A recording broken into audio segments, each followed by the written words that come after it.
As she spins the wheel, flicks of clay land on her legs and arms. The clay is quickly transforming from a block of organically shaped grayness to a detailed and modern serving bowl. The 22-year-old City College ceramics student, Marla Makis, starts with her sketchbook, where new ideas spring up. So to start a project, basically you start with your sketchbook and kind of sketch down ideas. I kind of collect inspiration just from everyday life about things I want to do. The artist says she doesn't like to go directly from sketch to start, but rather to use the concept and take it somewhere beyond the realm of simplicity. Instead of going straight directly from sketches, I'm kind of ad-libbing as I go. While I'm making a project in the creative process, kind of ideas just pop in my head, and then I'll just elaborate with that. Currently, she's working on a set of dinnerware that will be used for her family's Thanksgiving table set. Mostly I think about Marla herself and her work right now is that she's made this really clear,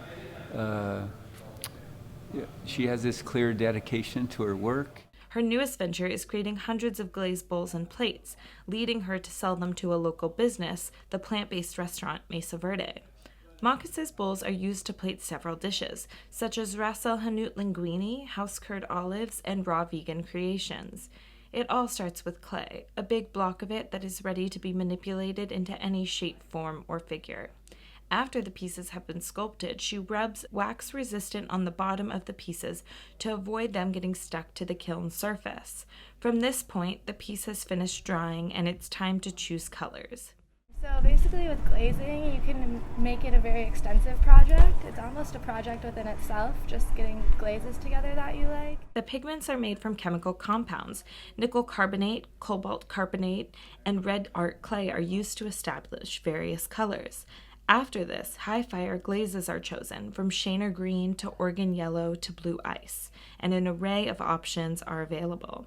And her work is, I think, more accomplished because she's understanding glaze and firing, and that's really helps. Sometimes this process can be deceiving. The colors look very different before and after the firing process, so the artist is careful in choosing colors based off already made templates, as well as choosing things based on spontaneous choices. The firing process involves bringing glazed clay up to very high temperatures. The goal is to heat the object until the point of maturity, their maximum level of melting on the molecular level. The kiln is cleaned, vacuumed, and checked for needed repairs. The shelves inside the kiln are loaded full, separated with what is called kiln furniture to create leveled surfaces.